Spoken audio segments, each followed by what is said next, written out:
conversation téléphonique avec le président français Emmanuel Macron. Le vice-premier ministre approuve la candidature du professeur Hirout à la candidature du bureau de l'Union africaine.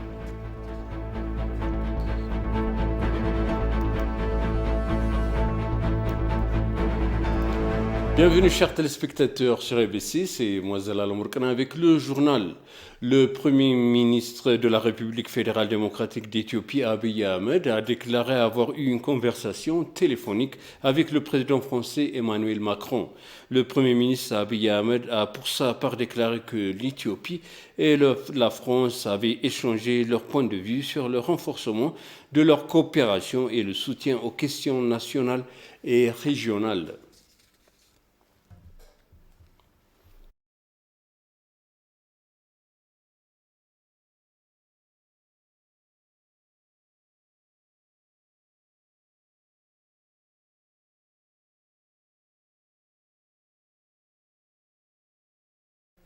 Le bureau éthiopien de vérification de faits sur l'état d'urgence a rejeté les rapports d'évaluation des victimes civiles diffusés dans divers médias internationaux.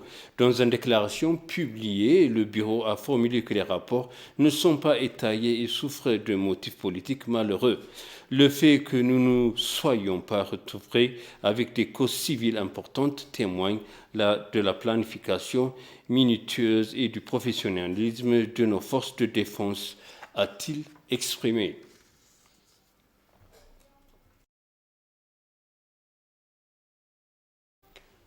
Le Parti de la prospérité éthiopien et le Parti de la Russie unis ont signé un mémorandum d'accord pour travailler ensemble. L'accord a été signé par Bikila Hurissa, responsable des relations publiques et internationales du PP, et Andrew Kilmov, directeur adjoint de la relation internationale des partis Russie unis.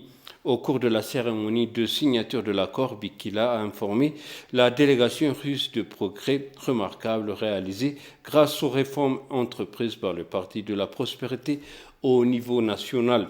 Andrew Kilmov a déclaré que son parti était prêt à travailler avec le Parti de la prospérité sur diverses questions.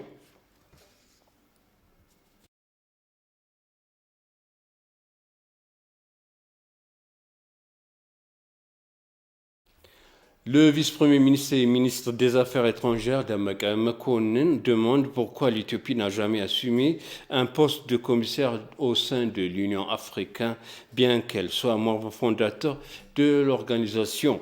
Pour sa satisfaction, la professeure Hirutu Waldemariam, qui a favorisé le portefeuille, émerge dans la liste des candidats au poste de commissaire pour servir l'Afrique.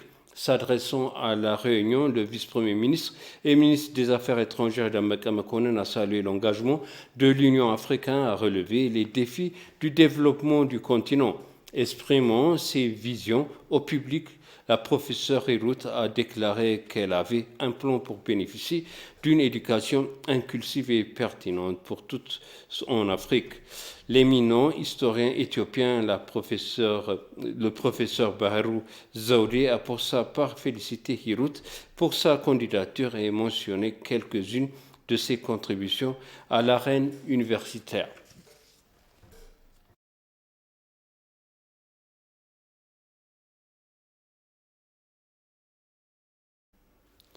Le service national de sécurité du renseignement, NIS, surveille la situation d'Addis Abeba, siège de missions diplomatiques africaines et internationales, à la suite d'une série d'attentats terroristes contre l'ambassade des Émirats arabes unis ici à Addis Abeba. La Commission fédérale de la police et des hautes forces de sécurité ont arrêté 15 terroristes présumés.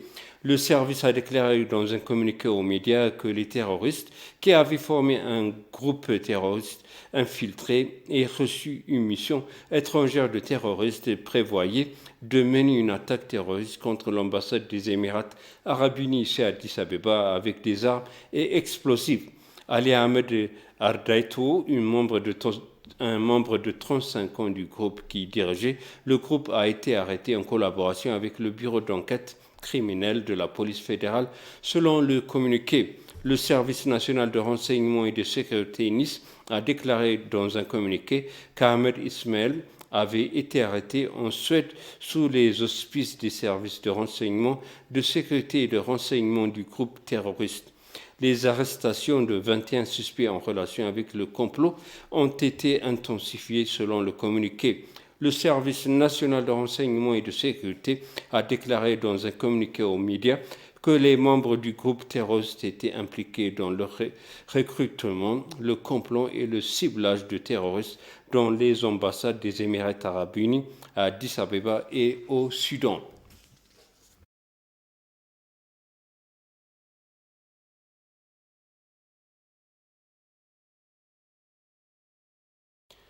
Citant Interpol, la police fédérale éthiopienne a déclaré que les massacres massifs de Makaïdra sont pires que même les massacres au Nigeria tués par le Boko Haram. Le rapport énumère le meurtre innocent de Makaïdra parmi les 10 attaques les plus odieuses qui se sont produites au mois de novembre.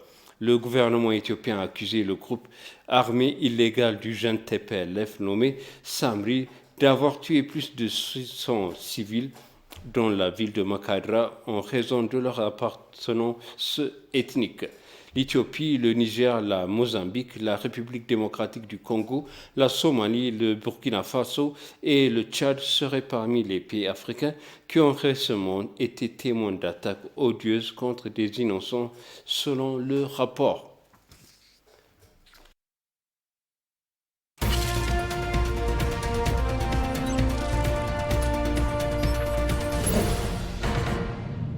Retournons au journal. Le ministère des Revenus a déclaré avoir collecté 149,2 milliards de birres au cours du premier trimestre de l'exercice budgétaire éthiopien en cours. Il est également indiqué que les réformes fiscales en cours contribuent beaucoup aux recettes perçues. Tesfaye Oldemikael nous présente les détails.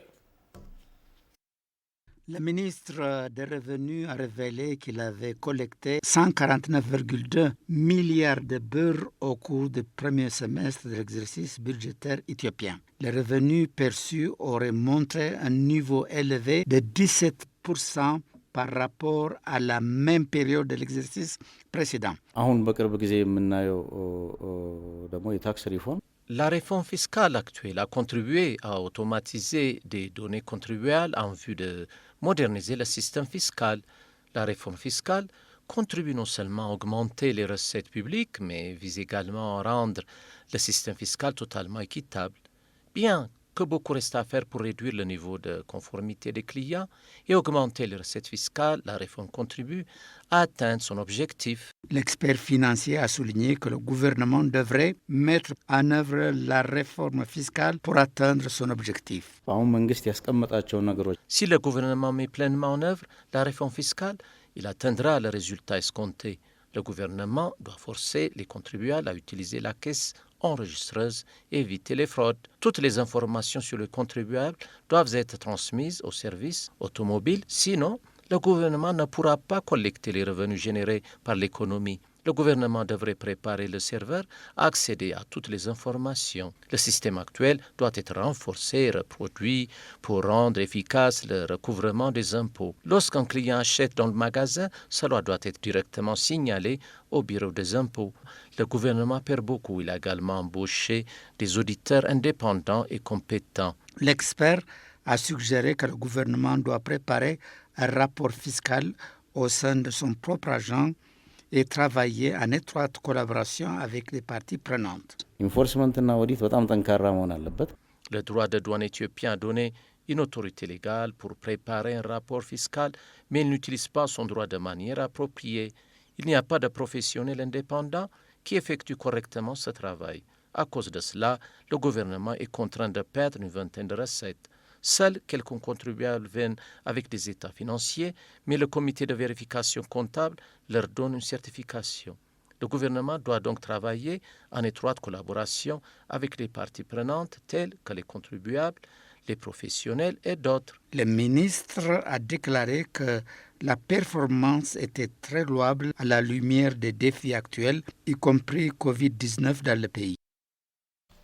Et pour finir le journal, la Commission de l'Union africaine exhorte ses États membres à intensifier leurs efforts pour mettre en œuvre divers programmes qui ont été adoptés par la Commission. La 38e session ordinaire de la réunion du Conseil exécutif de la Commission de l'Union africaine a débuté en utilisant la technologie virtuelle visant à lutter contre l'impact négatif du Covid-19.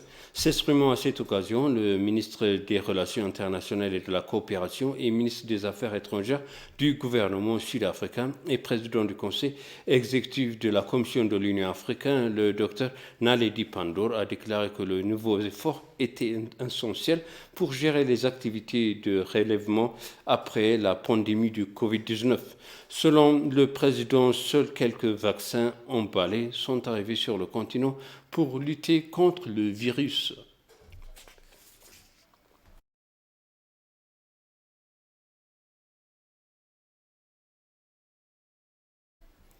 Je vous présente les titres principaux. Le Premier ministre a eu une conversation téléphonique avec le président français Emmanuel Macron. Le vice-premier ministre approuve la candidature du professeur Ruirout à la candidature du bureau de l'Union africaine.